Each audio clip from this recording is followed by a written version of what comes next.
Hi, I'm Jewel Cartelis, and I'm your host of Get Set Ladies. The last time we were here, I was talking to you about embrace your pain.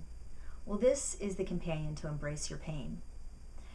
I don't want to leave you thinking that I'm being incompassionate or cold-hearted about things that we go through in life. I have a lot of compassion for people that are going through suffering and pain because I myself have been through a lot of it in my lifetime. I've had a lot of things to deal with from the very beginning, not exactly growing up with lots of opportunities and being put in positions where I was taken advantage of.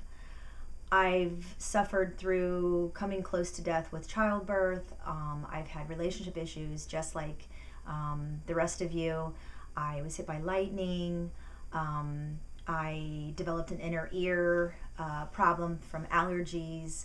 So without spending a lot of time going into a lot of the suffering that I've experienced in my life, which I will be talking about on those particular subjects from time to time, I just wanted to say that when you embrace the pain, it doesn't mean that you ignore the fact that you're suffering or that you're in pain, and it certainly doesn't mean that you're incompassionate to those who are suffering. The whole point of embracing the pain is just to help you to realize that life is not about always feeling good and not ever experience anything down. A lot of times people will tell you you have to be up all the time and don't surround yourself by anyone who's down and isn't up all the time. And while that has its place in certain circumstances, the reality is that throughout our lifetime we are going to experience some pain. The purpose of that video, in this video, is just to simply explain that whatever our expectations are, that's what causes us sometimes to react in the wrong way. So if we have an expectation that we're never going to suffer or have any pain in life, we might choose the wrong way of dealing with that suffering and that pain. For example, that's why a lot of people end up getting addicted to drugs. And again, I'm not talking about persons who have had surgeries and have physical reasons why they have to take medication.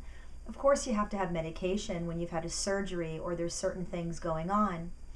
I think there just has to be a balance in everything that you do, and you just have to make sure while you're using those particular medications that you don't go past the time that you need them, and that you are able to deal with any physiological addiction that you might suffer from that. I know my son was dealing with cancer, and he had 2 surgeries that he had to face. So he had to be on some pretty high-powered medications, and he did deal with some withdrawals and some problems at the end of that.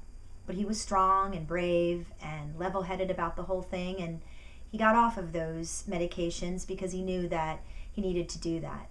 So in those circumstances, you just want to be responsible and make sure that you get the right information and you surround yourself by the right people so that you can get the support that you need to overcome your physiological dependencies on medications that you might need at that time. But what I'm talking about is when people end up doing recreational drugs, if you want to call them that, or street drugs, because they're suffering so much inside and the pain is just so deep that they end up turning to drugs to help mask that pain. There was a time in my life when I turned to alcohol. I didn't turn to drugs, but I did turn to alcohol, and that could have led me into drugs, and an alcoholic addiction is pretty bad. Luckily for me, I spent about 6 months with that problem, and I was able to get help and overcome it. And now I don't drink alcohol at all. But if we just don't have an expectation of living in a perfect world or thinking that we're never going to feel any pain, then we can get it in our mind that whenever we're suffering, we just need to ask ourselves the question of, what am I going to do with this suffering? Sometimes the sufferings that we experience for different things like relationships or temporary setbacks, those will go away. There is a scripture that says, and this too shall pass. And it's very true. And sometimes I just simply say that to myself, and this too shall pass.